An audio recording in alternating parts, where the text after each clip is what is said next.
ಶಿಕ್ಷಕರನ್ನು ಮೌಲ್ಯಮಾಪನ ಮಾಡುವಂಥ ವ್ಯವಸ್ಥೆನೂ ಇಲ್ಲ. ಶಿಕ್ಷಕರು ಕೂಡ ಕೆಲವೊಂದು ವಿಚಾರಗಳನ್ನು ತುಂಬ ಗಂಭೀರವಾಗಿ ವ್ಯಕ್ತಪಡಿಸ್ತಾರೆ. ಕೆಲವು ಸತಿ ನಕಾರಾತ್ಮಕವಾದ ಭಾಷೆಯಲ್ಲಿ ನಮಗೆ ಹೇಳ್ತಾರೆ.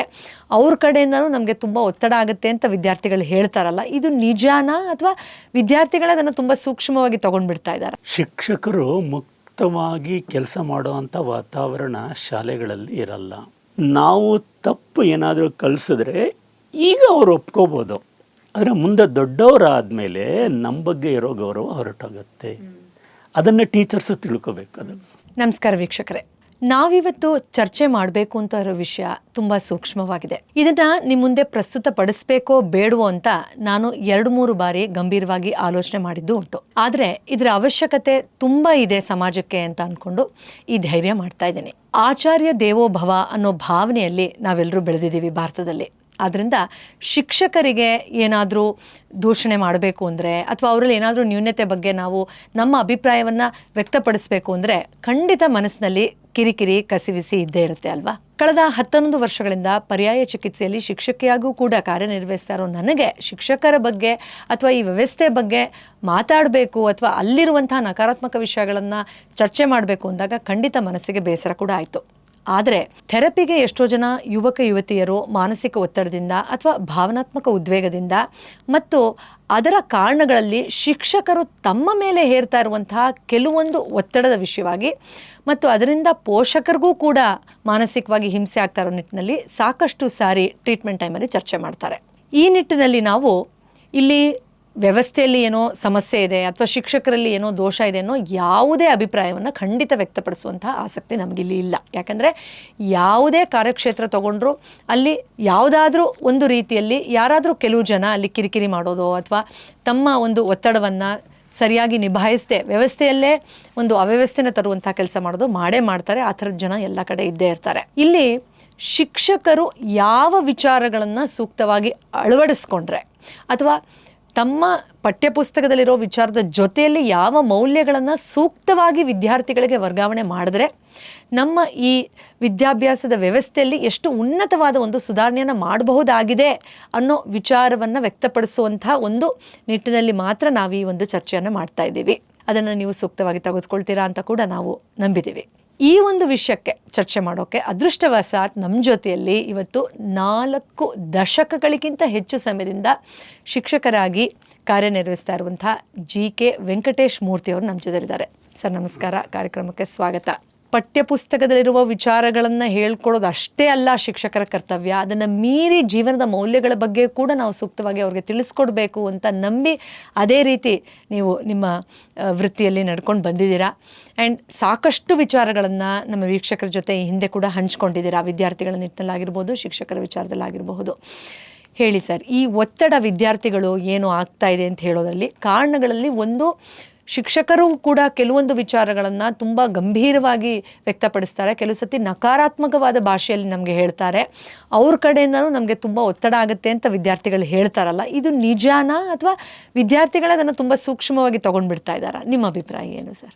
ಶಿಕ್ಷಕರು ಮುಕ್ತವಾಗಿ ಕೆಲಸ ಮಾಡುವಂಥ ವಾತಾವರಣ ಶಾಲೆಗಳಲ್ಲಿ ಇರಲ್ಲ. ಅದಕ್ಕೆ ಕಾರಣನೇ ಅಂದರೆ ನಮ್ಮ ಶಿಕ್ಷಣ ವ್ಯವಸ್ಥೆನೇ ಪರೀಕ್ಷೆ ಮತ್ತು ಅದರ ಫಲಿತಾಂಶ ಅದರ ಮೇಲೇ ಎಲ್ಲ ನಿಂತಿರುವಂಥದ್ದು ಆ ಥರ ಆಗೋಗ್ಬಿಟ್ಟಿದೆ. ಈಗ ಶಿಕ್ಷಕರನ್ನು ಮೌಲ್ಯಮಾಪನ ಮಾಡುವಂಥ ವ್ಯವಸ್ಥೆನೂ ಇಲ್ಲ. ಹಾಗೆ ನೋಡಿದ್ರೆ ಶಿಕ್ಷಕರು ಏನು ಕಲಿಸ್ತಾರೆ, ಹೇಗೆ ಕಲಿಸ್ತಾರೆ ಅಂತ ಒಂದು ಮೌಲ್ಯಮಾಪನ ಮಾಡುವಂಥ ವ್ಯವಸ್ಥೆ ಇದ್ದಿದ್ದರೆ ಆಗ ಶಿಕ್ಷಕರು ಬೇರೆ ಥರ ಇರ್ತಾ ಇದ್ರೇನೋ ಅಂತ ಅನಿಸುತ್ತೆ. ಈಗ ಶಿಕ್ಷಕರ ಮೌಲ್ಯಮಾಪನ ಹೇಗೆ ನಡೆಯುತ್ತೆ ಅಂತ ಹೇಳಿದ್ರೆ ಇಂಡೈರೆಕ್ಟಾಗಿ, ಅಂದರೆ ಔಟ್ಕಮ್ ಬೇಸ್ಡ್ ಅಂತ ಹೇಳ್ತಾರೆ. ಅವರು ಯಾರೋ ಒಬ್ಬನ ರ್ಯಾಂಕ್ ಬರೋ ಥರ ಮಾಡಿದ್ರು ಅಂತ ಹೇಳಿದ್ರೆ ಹಾಂ ಒಳ್ಳೆ ಶಿಕ್ಷಕ, ಅವ್ರ ಕ್ಲಾಸ್ನಲ್ಲಿ ಜಾಸ್ತಿ ಪರ್ಸೆಂಟೇಜ್ ಅವ್ರ ಸಬ್ಜೆಕ್ಟಲ್ಲಿ ಬಂತು, ಅವರು ಗುಡ್ ಟೀಚರ್ ಅಂತ. ಹೀಗಿದೆ ಅದು. ಅಂದರೆ ಇದು ಔಟ್ಕಮ್ ಬೇಸ್ಡ್ ಇಂಡೈರೆಕ್ಟ್ ಇವ್ಯಾಲ್ಯೂಯೇಷನ್ ಅದು. ಆದರೆ ವ್ಯಾಲ್ಯೂಯೇಷನ್ ಹೇಗೆ ನಡಿಬೇಕು ಅಂದರೆ ಇನ್ಪುಟ್ ಬೇಸ್ಡ್, ಅವರು ಏನು ಪಾಠ ಮಾಡ್ತಾರೆ ಅನ್ನೋದರ ಆಧಾರದ ಮೇಲೆ. ಹೀಗೆ ಮೌಲ್ಯಮಾಪನ ವ್ಯವಸ್ಥೆನೇ ಇಲ್ಲದಿರೋದ್ರಿಂದ ಏನಾಗಿ ಹೋಗ್ಬಿಟ್ಟಿದೆ ಅಂದರೆ ಶಿಕ್ಷಕರು ಈ ವ್ಯವಸ್ಥೆಯನ್ನು ಅದಕ್ಕೆ ತಕ್ಕ ಹಾಗೇ ಎಲ್ಲರೂ ಅವರು ಮಾಡ್ತಾರೆ. ಅಂದರೆ ಅವ್ರಿಗೆ ಯಾವಾಗ ಪರೀಕ್ಷೆ ಮತ್ತು ಫಲಿತಾಂಶನೇ ಮುಖ್ಯ ಆಗತ್ತೋ ಆಗ ಅವ್ರೇನು ಮಾಡ್ತಾರೆ ಅಂದರೆ ಅದನ್ನು ಹೆಚ್ಚುಪಡಿಸೋದಕ್ಕೆ, ಈಗ ಯಾರೋ ಒಬ್ಬ ಶಿಕ್ಷಕಿ ಅಥವಾ ಶಿಕ್ಷಕ ಕೆಲಸ ಮಾಡ್ತಾ ಇದ್ದಾರೆ ಅಂತ ಇಟ್ಕೊಳ್ಳಿ, ಅವರಿಂದ ಹೆಡ್ ಮಾಸ್ಟರ್ ಅಥವಾ ಹೆಡ್ ಮಿಸ್ಟ್ರೆಸ್ ಇದ್ದಾರಲ್ಲ ಏನು ಎಕ್ಸ್ಪೆಕ್ಟ್ ಮಾಡ್ತಾರೆ ಅಂತ ಹೇಳಿದ್ರೆ ರಿಸಲ್ಟ್ ತನ್ನಿ ನೀವು ಅಂತ ಅಲ್ವಾ, ಅಥವಾ ಆಡಳಿತದವರು ಏನಿದ್ದಾರೆ ರಿಸಲ್ಟ್ ತನ್ನಿ, ಬೇರೆ ಏನೂ ಬೇಡ ಅದು. ಆಮೇಲೆ ಸಿಲೆಬಸ್ ಇದೆ, ಪಠ್ಯಕ್ರಮ ಇದೆಯಲ್ಲ ಅದು ತುಂಬ ಜಾಸ್ತಿ ಇರುತ್ತೆ, ಅದನ್ನು ಬೇಸಿಕ್ ಅದನ್ನು ಮುಗಿಸ್ಲೇ ಇಲ್ಲ ಅಂತ ಹೇಳಿದ್ರೆ ಪೇರೆಂಟ್ಸೂ ದಂಗೆ ಎದ್ಬಿಡ್ತಾರೆ. ಅಷ್ಟು ಮುಗಿಸ್ಲೇಬೇಕು ಅದನ್ನು, ಈ ರಿಸಲ್ಟ್ ತರಬೇಕು. ಈ ಥರ ಒತ್ತಡದಲ್ಲಿರುವಾಗ ಇದನ್ನು ಬಿಟ್ಟು ಹೊರಗಡೆ ಇದನ್ನು ನೋಡೋದಕ್ಕೆ ಹೇಗೆ ಅವಕಾಶ ಎಲ್ಲಿರುತ್ತೆ? ಇಲ್ವೇ ಇಲ್ಲ ಅಲ್ವಾ. ಆದರೆ ಶಾಲೆಗಳಲ್ಲಿ ಸರ್ ತಮ್ಮ ಮೌಲ್ಯಗಳ ಬಗ್ಗೆ ಹೇಳ್ಕೊಡ್ಬೇಕಾದ್ರೆ ಮಿಷನ್ ಮೌಲ್ಯಗಳನ್ನು ಹೇಳ್ಕೊಡುವಂಥ ವ್ಯವಸ್ಥೆ ಎಲ್ಲಿದೆ? ಹೇಳ್ಕೋಬೇಕಾದ್ರೆ overall growth, holistic growth ಅಂತೆಲ್ಲ ಹೇಳ್ತಾರೆ. ಬಟ್ ನೀವು ಹೇಳ್ದಂಗೆ ಅಲ್ಟಿಮೇಟ್ಲಿ ಅದು ಬರೀ ಮಾರ್ಕ್ ಶೀಟಲ್ಲಿರೋ ಮಾರ್ಕ್ಸ್ ಪರ್ಸೆಂಟೇಜಿಗೆ ಬಂದು ನಿಂತ್ಕೊಳ್ತಾ ಇದೆ, ಬೇರೆ ಯಾವುದನ್ನು ಪರಿಗಣಿಸಲ್ಲ ಅಂತ ಹೇಳ್ತಾ ಇದ್ದೀರಾ. ಅದರಿಂದ ಒತ್ತಡ ಬಿಲ್ಡಪ್ ಆಗುತ್ತೆ ಆ್ಯಂಡ್ ನ್ಯಾಚುರಲಿ ಇದು ಎಮಿಟ್ ಆಗುತ್ತೆ. ಸರ್ ಇದು ಕರೆಕ್ಟ್, ನೀವು ಹೇಳಿದಾಗೆ ವ್ಯವಸ್ಥೆಯಲ್ಲೇ ಸಮಸ್ಯೆ ಇದೆ, ಅದನ್ನು ನಾವು ಸ್ವಲ್ಪ ಗಂಭೀರವಾಗಿ ನೋಡಬೇಕು. ಬಟ್ ಈಗ ಶಿಕ್ಷಕರಲ್ಲಿ ಸಹಜವಾಗಿ, ಅದರಲ್ಲೂ ನಾವು ಹೈಸ್ಕೂಲ್ ಏಜ್ ದಾಟಿದ ಮೇಲೆ ಏನು ಒಂದು ಒತ್ತಡ ಪರ್ಫಾರ್ಮೆನ್ಸ್ ಮೇಲೆ ಶಿಕ್ಷಕರಲ್ಲಿ ಮತ್ತು ವಿದ್ಯಾರ್ಥಿಗಳಲ್ಲಿ ಪ್ರಮುಖವಾಗಿ ನಾವು ಗಮನಿಸ್ತೀವಿ. ಆಗ ಎಷ್ಟೋ ವರ್ಷಗಳಾದರೂ ಅವರ ಮನಸ್ಸಿನಲ್ಲಿ ಕೆಲವು ವಿದ್ಯಾರ್ಥಿಗಳು ತುಂಬ ಆಳವಾಗಿ ಇಟ್ಕೊಳ್ಳೋದು, ಯಾರೋ ಶಿಕ್ಷಕರು ಅವರಿಗೆ ಪ್ರಶಂಸೆ ಕೊಟ್ಟಿರುವಂಥ ಕೆಲವು ಮಾತುಗಳು ಅಥವಾ ಆಶೀರ್ವಾದ, ಅಥವಾ ತುಂಬ ಗಂಭೀರವಾಗಿ ಮಾಡಿರುವಂಥ ಕೆಲವೊಂದು ದೂಷಣೆ ಅಥವಾ ಧೋರಣೆಗಳು. ಈಗ ಯಾವುದೋ ಉತ್ತರ ಸರಿಯಾಗಿ ಕೊಡಲಿಲ್ಲ ಅಂದರೆ ನೀನು ಈ ಜನ್ಮದಲ್ಲಿ ಉದ್ಧಾರ ಆಗಲ್ಲ, ನೀನು ಹಾಳಾಗೋಗ್ತೀಯಾ, ನೀನು ಬರೀ ಒಂದು ಸೈಕಲ್ ಶಾಪ್ ಇಡೋಕ್ಕೆ ಲಾಯಕ್ಕಾಗ್ತೀಯಾ, ನೀನು ನಿಮ್ಮ ಅಪ್ಪ ಅಮ್ಮನಿಗೆ ಅವಮಾನ ಮಾಡ್ತೀಯಾ ಅಂತ ಹೇಳೋದು, ಅಥವಾ ಒಂದಷ್ಟು ಅದೇನೋ ಒಂಥರ ಶಾಪ ಹಾಕ್ಬಿಡ್ತಾ ಇದ್ದಾರೆ ಅನ್ನೋ ಭಾವನೆ ಥರ ವಿದ್ಯಾರ್ಥಿಗೆ ಫೀಲ್ ಆಗೋ ರೀತಿ ತುಂಬ ಹಾರ್ಶ್ ಸೆಂಟೆನ್ಸಸ್ಗಳನ್ನು ಹೇಳಿ ಅವ್ರನ್ನ ಎಲ್ಲರ ಮುಂದೆ ನಿಲ್ಲಿಸಿ ಬೈಯುವಂಥದ್ದಾಗಿರಬಹುದು. ಅದು ಒಂದು ಕಡೆ. ಆದರೆ ಇನ್ನೊಂದು, ಅಕಸ್ಮಾತ್ ಅವ್ರೇನಾದರೂ ಉತ್ಪ್ರೇಕ್ಷೆಯಿಂದ ಒಂದಷ್ಟು ಪ್ರಶ್ನೆಗಳನ್ನು ಕೇಳಿದ್ರೆ, ಅಂದರೆ ಅದು ಸಿಲೆಬಸ್ ಮೀರಿ ಏನೋ ಒಂದು ಸ್ವಲ್ಪ ಇಂಟೆಲಿಜೆಂಟ್ ಸ್ಟೂಡೆಂಟ್ ಇರ್ತಾರೆ, ಅವ್ರಿಗೊಂದು ಸ್ವಲ್ಪ ಇನ್ಕ್ವಿಸಿಟಿವ್ನೆಸ್ ಇರುತ್ತೆ ನ್ಯಾಚುರಲ್ ಆಗಿ. ಆ್ಯಂಡ್ ಮಕ್ಕಳಲ್ಲಿ ಎಲ್ಲ ಥರನೂ ಇರ್ತಾರೆ, ಅಟೆನ್ಷನ್ ಸೀಕಿಂಗ್ ಸ್ಟೂಡೆಂಟ್ಸು ಇರ್ತಾರೆ. ಅವ್ರೇನೋ ಒಂದು 4 ಪ್ರಶ್ನೆ ಹೆಚ್ಚಿಗೆ ಕೇಳಿದ್ರೆ ಕೆಲವ್ರು ಏನು ಹೇಳ್ತಾರೆ ಅಂದರೆ, ಏನೋ ನೀನು ಇಂಟೆಲಿಜೆಂಟ್ ಅಂತ ತೋರಿಸ್ಕೊಳ್ತಾ ಇದೆಯಾ, ನೀನು ಎಲ್ಲರಿಗಿಂತ ಬೆಸ್ಟ್ ಅಂತ ಇಲ್ಲಿ ಶೋ ಆಫ್ ಮಾಡ್ತಾ ಇದೆಯಾ, ಸುಮ್ಮನೆ ಕೂತ್ಕೋ, ನನಗೆ ಗೊತ್ತಿಲ್ವಾ ಹಾಗೆ ಹೇಗೆ ಅಂತ ಬೈತಾರೆ ಅಂತ ಹೇಳ್ತಾರೆ. ಸೊ ಇಲ್ಲಿ ಒತ್ತಡ ಇದೆ, ಹೌದು. ಬಟ್ ಆ ಒತ್ತಡವನ್ನು ಈ ರೀತಿ ನಕಾರಾತ್ಮಕ ವಾಕ್ಯಗಳಲ್ಲಿ ಕೆಲವೊಬ್ಬರು ಶಿಕ್ಷಕರು, ನಾನು ಆಗಲೇ ಹೇಳಿದಾಗ ಇದು 1000ರಲ್ಲಿ 2 ಇರಬಹುದು, ಬಟ್ ಅದು ಕೂಡ ತುಂಬ ಮುಖ್ಯವಾಗಿದೆ. ಯಾಕಂದರೆ ಇಲ್ಲಿ ಅಷ್ಟು ಸಾವಿರಾರು ಜನ, ಕೆಲವು ಸತಿ ನೀವು ಇವಾಗ 4 ದಶಕಗಳಿಂದ ಕಾರ್ಯನಿರ್ವಹಿಸ್ತಾ ಇದೆ, ಲಕ್ಷಾಂತರ ಜನಕ್ಕೆ ಇನ್ಫ್ಲುಯೆನ್ಸ್ ಮಾಡುವಂಥ ವೃತ್ತಿ ನಿಮ್ಮದು. ಸೊ ಇದು ಎಷ್ಟು ಮಟ್ಟಿಗೆ ಸರಿ, ಇದನ್ನು ಹೇಗೆ ಫಿಲ್ಟರ್ ಮಾಡೋದು ಸರ್? ಇನ್ನೊಂದು ವಿಷಯ ಹೇಳ್ತೀನಿ ನಾನು, ಅದು ಪಾಲಕರ ಕಡೆಯಿಂದ ಶಿಕ್ಷಕರನ್ನು ನೋಡೋ ಅಂಥ ದೃಷ್ಟಿ ಇದೆ. ಈಗಿನ ಕುಟುಂಬಗಳಿದೆಯಲ್ಲ, ಅದನ್ನು ನ್ಯೂಕ್ಲಿಯರ್ ಫ್ಯಾಮಿಲೀಸ್ ಅಂತ ಕರಿತೀವಿ. ಅಂದರೆ ಒಬ್ಬರು ಮಕ್ಕಳು, 2 ಮಕ್ಕಳು ಅಷ್ಟೇ ಇರ್ತಾರೆ. ಅವರನ್ನು ತುಂಬ ಪ್ರೀತಿಸಿ ಅವರಿಗೆಲ್ಲ ಸೌಲಭ್ಯಗಳನ್ನು ಕೊಟ್ಟು ಅವರಿಗೆಲ್ಲ ಸಣ್ಣ ಪುಟ್ಟ ಆಸೆಗಳನ್ನು ಇದು ಮಾಡಿ, ಅವರು ತಪ್ಪು ಮಾಡಿದ್ರೂ ಕೂಡ ಅವರನ್ನು ಶಿಕ್ಷಿಸದೆ, ಅವ್ರು ಏನು ಮಾಡಿದ್ರು ಹಾಗೆ ಸ್ವೇಚ್ಛೆಯಾಗಿ ಬೆಳೆಸಿರ್ತಾರೆ. ಹಾಗಾಗಿ ಅವ್ರಿಗೇನಾಗುತ್ತೆ ಅಂದರೆ, ಒಂದು ಶಾಲೆಯಲ್ಲಿ ಬಂದಾಗ ಅದು ಸಮೂಹ, ಅದು ಸಮಾಜದಲ್ಲಿ ಸೇರ್ಕೊಳ್ಳೋ ಹಾಗೆ, ಆ ಮನೆಯಲ್ಲಿ ಸಿಗೋವಂಥ ಅಷ್ಟೇ ಪ್ರೀತಿ, ಆರೈಕೆ, ಎಚ್ಚರಿಕೆ, ಕಾಳಜಿ ಅದು ಸಿಗೋಲ್ಲ. ಈ ದೊಡ್ಡವ್ರು ಏನು ಮಾಡ್ತಾರೆ ಅಂತ ಹೇಳಿದ್ರೆ, ಅವರು ಆ ಶಿಕ್ಷಕರಿದ್ದಾರಲ್ಲ, ಬೇರೆ ಎಲ್ಲೋ ಭಾಷಣ ಮಾಡುವಾಗ ಗುರುದೇವೋ ಮಹೇಶ್ವರ ಎಲ್ಲ ಹೇಳ್ತಾರೆ ಸರಿ, ಆದರೆ ಇಲ್ಲಿ ಅವರದ್ದು ಗ್ರಾಹಕ ಪ್ರವೃತ್ತಿ ಜಾಗೃತ ಆಗೋಗ್ಬಿಡುತ್ತೆ. ಅಂದರೆ ಹೇಗಿರುತ್ತೆ ಥಿಂಕಿಂಗ್ ಅಂದರೆ, ನಾವಿಷ್ಟು ಫೀಸ್ ಕೊಡ್ತೀವಿ, ನೀವು ಅಷ್ಟು ಸರ್ವೀಸು, ಇಂಥ ಮಟ್ಟದ ಸರ್ವೀಸ್ ಕೊಡಬೇಕು, ಆ ಥರ ಇರುತ್ತೆ ಅದು. ಹಾಗೆ ನೋಡಿದ್ರೆ ಮಕ್ಕಳಲ್ಲಿ ಫರ್ಗೆಟ್ಫುಲ್ನೆಸ್ ಅಂತ ಹೇಳ್ತಾರಲ್ಲ, ಅದು ಜಾಸ್ತಿ ಇರುತ್ತೆ. ಈಗ ದೊಡ್ಡವರಲ್ಲಿ ಯಾವುದು ಟೀಚರ್ಸ್ಗೆ ತಪ್ಪು ಅವರು ಮಾಡೋದು ಅದು ಸರಿಯಲ್ಲ ಅಂತ ಅನ್ಸತ್ತಲ್ಲ, ಅದು ಮಕ್ಕಳಿಗೆ ಸ್ವತಃ ಅವ್ರಿಗೆ ಅನಿಸೋದಿಲ್ಲ. ಅದು ಈಗ ನಾವೇ ದೊಡ್ಡವರು, ನಮ್ಮ ಟೀಚರ್ಸ್ ಬಗ್ಗೆ ನಾವು ತುಂಬ ಗೌರವ ಹೊಂದಿರ್ತೀವಿ.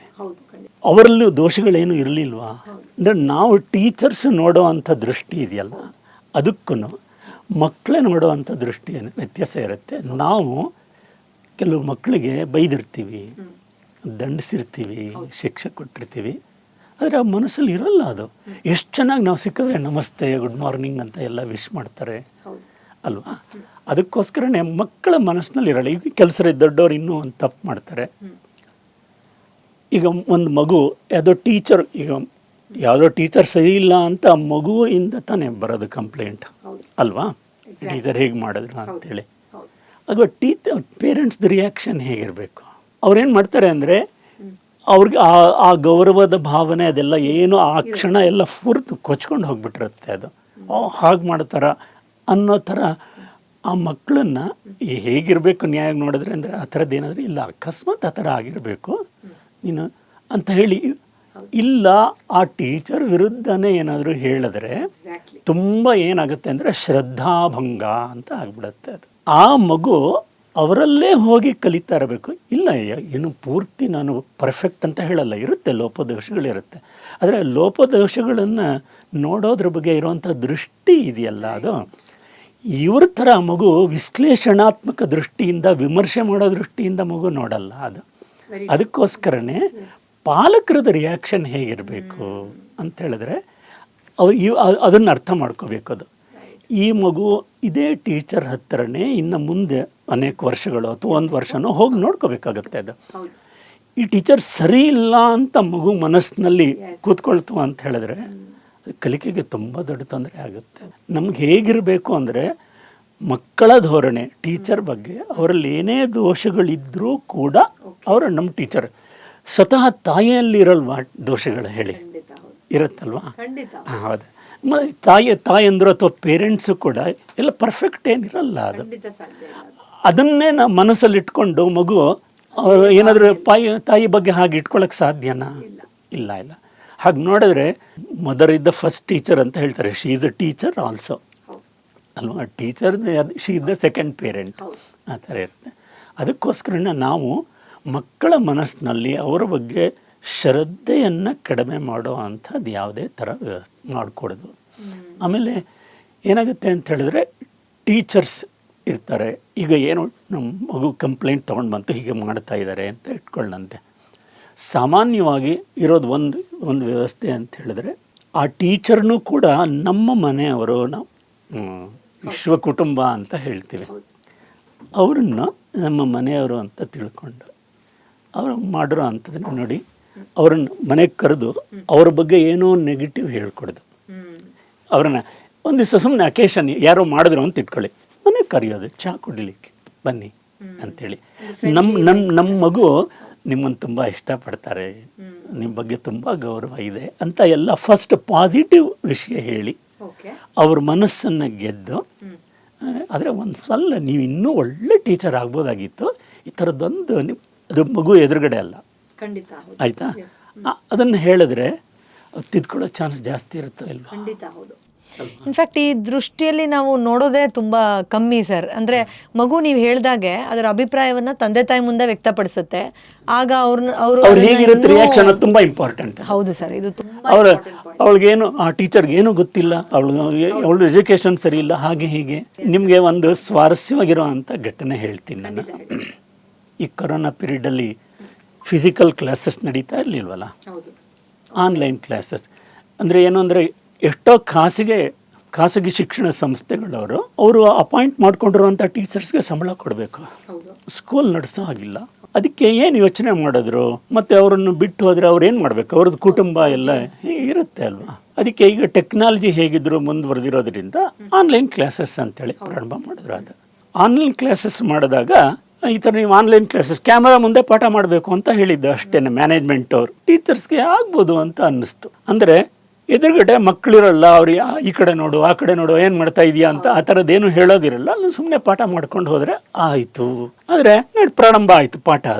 ಅದನ್ನು ಅವ್ರು ಮಾಡಿರೋ ಪಾಠನ ಮನೇಲಿ ನೋಡಲಿಕ್ಕೆ ಅಂತ ಪ್ರಾರಂಭ ಮಾಡಿದ್ರು ಎಲ್ಲರೂ. ಆದರೆ ಮನೆಯಲ್ಲಿ ಅದು ಯಾರನ್ನು ನೋಡಬೇಕೋ ಆ ವಿದ್ಯಾರ್ಥಿ ಒಬ್ಬರೇ ಅಲ್ಲ ನೋಡ್ತಾ ಇದ್ದಿದ್ದು, ಪೇರೆಂಟ್ಸ್ ನೋಡ್ಲಿಕ್ಕೆ ಶುರು ಮಾಡಿದ್ರು. ಮತ್ತು ಪೇರೆಂಟ್ಸು ಬೈ ಕ್ವಾಲಿಫಿಕೇಷನ್ನು ತುಂಬ ಎತ್ತರದಲ್ಲಿ ತುಂಬ ಹೈ ಇರ್ತಾರೆ, ಅವರ ನಾಲೆಡ್ಜ್ ಜಾಸ್ತಿ ಇರುತ್ತೆ. ಅದು ಏನಾಯಿತು ಅಂತ ಹೇಳಿದ್ರೆ ಈಗ ಸೋಷಿಯಲ್ ಮೀಡಿಯಾ ಬೇರೆ ತುಂಬ ಆ್ಯಕ್ಟಿವ್ ಇರೋದ್ರಿಂದ ಇವರು ಪಾಲಕರು ಅವ್ರು ಮಾಡೋದನ್ನೆಲ್ಲದನ್ನು ನೋಡಿ ಅದನ್ನು ವಿಡಿಯೋ ಮಾಡಿ ಅವ್ರು ಮಾಡೋ ಅಂಥ ತಪ್ಪುಗಳು, ಅವ್ರ ಆ್ಯಕ್ಸೆಂಟು, ಅವ್ರ ಸ್ಪೆಲ್ಲಿಂಗು ಅದನ್ನೆಲ್ಲ ಸೋಷಿಯಲ್ ಮೀಡಿಯಾದಲ್ಲಿ ಹಾಕೋಕ್ಕೆ ಶುರು ಮಾಡಿದ್ರು. ಮತ್ತು ಅವ್ರು ಫೋನ್ ಮಾಡಲಿಕ್ಕೆ ಶುರು ಮಾಡಿದ್ರು ಕೆಲವು ಕಡೆ ಅಂತಲೂ. ಟೀಚರ್ಗೆ ಫೈರ್, ಪ್ರಿನ್ಸಿಪಾಲ್ಗೆ ಫೈರ್ ಮಾಡೋಕ್ಕೆ ಶುರು ಮಾಡಿದ್ರು. ಏನಿದು ಅಂದರೆ ಅವ್ರಿಗೆ ಏನು ಅನ್ನಿಸ್ತು ಅಂದರೆ ನಾವು ಫೀಸ್ ಕೊಡ್ತೀವಿ, ಇದೇ ನಾನು ನಮ್ಮ ಮಕ್ಳಿಗೆ ಸಿಗ್ತಾ ಇರೋ ಎಜುಕೇಷನ್ ಅಂಥೇಳಿ. ಅಂದರೆ ಅವರಲ್ಲಿರೋ ಗ್ರಾಹಕ ಬುದ್ಧಿ ಇದೆಯಲ್ಲ, ಮನೋಭಾವ, ಕನ್ಸ್ಯೂಮರ್, ಅದು ಜಾಗೃತವಾಗಿ ಹೋಯ್ತು. ಅದು ಎಲ್ಲಿವರೆಗೂ ಹೋಯಿತು ಅಂತ ಹೇಳಿದ್ರೆ, ಟೀಚರ್ಸು ಅವ್ರು ಪಾಠ ಮಾಡ್ತಿರೋ ಎಷ್ಟು ಅಪ್ಸೆಟ್ ಆದರು ಅಂತ ಹೇಳಿದ್ರೆ, ಈ ಥರದ್ದೆಲ್ಲ ಹಾಕಿ ಅವರು ಸೋಷಿಯಲ್ ಮೀಡಿಯಾದಲ್ಲಿ ಪ್ರಚಾರ ಮಾಡ್ತಾರೆ ಅನ್ನೋ ಗೊತ್ತಾದಾಗ ಅವ್ರು ಹೇಳಿದ್ರು, ನೀವು ನಮ್ಗೆ ಸಂಬಳ ಕೊಡದೇ ಇದ್ರ ಚಿಂತೆ ಇಲ್ಲ, ನಾವು ಪಾಠ ಮಾಡಲ್ಲ. ನಿಂತು ಹೋಯ್ತು ಕಡೆಗೆ. ಎಷ್ಟು ಕೆಲವು ಕಡೆ ಹಾಗೂ ಹೀಗೂ ಮಾಡಿದ್ರು ಅದು, ಆದರೆ ದೋಷಗಳನ್ನೇ ಕಂಡುಹಿಡಿತಾರೆ. ಇನ್ನು ನನ್ನ ಸ್ವತಃ ನನ್ನ ಮಗ ತುಂಬ ಚಿಕ್ಕವನಿದೆ, ಟೀಚರ್ ಇದ್ದಾಗ ಅವರು ಟೀಚರ್ ಏನು ಹೇಳಿದ್ರು ಅಂದರೆ, ಅಕಸ್ಮಾತ್ ನಮಗೆ ಗೊತ್ತಿಲ್ಲದೆ ಇರೋಕ್ಕೆ ಚಾನ್ಸ್ ಇರುತ್ತೆ. ಅದು ಜ್ಞಾನಪೀಠ ಅವಾರ್ಡ್ ಅಂತ ಇಂಗ್ಲೀಷ್ ಮೀಡಿಯಂನಲ್ಲಿ, ಜನಪಿತ ಅವಾರ್ಡ್ ಅಂತ ಅವನ ಮನೆಯಲ್ಲಿ ಓದ್ತಾ ಇದ್ದ.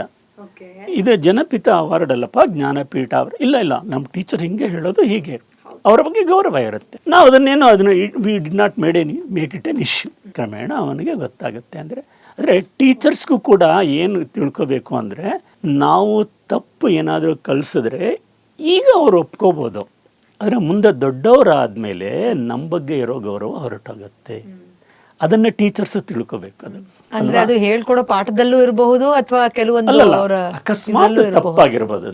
ಅದು ಏನಾಗುತ್ತೆ ಅಂದರೆ, ಪೇರೆಂಟ್ಸ್ ನಾವೇನು ಅದನ್ನು ಹೋಗಿ ಹೇಳಿ ಎಲ್ಲ ಮಾಡೋಕ್ಕೆ ಹೋಗಲಿಲ್ಲ, ಅದನ್ನು ದೊಡ್ಡ ವಿಷಯ ಮಾಡಿ ಕ್ರಮೇಣ ಗೊತ್ತಾಗುತ್ತೆ ಅಂತೇಳಿ ಅಲ್ಲಿ ಟೀಚರ್ಗೆ ಹೀಗೆ ಹೇಳ್ಬೋದು.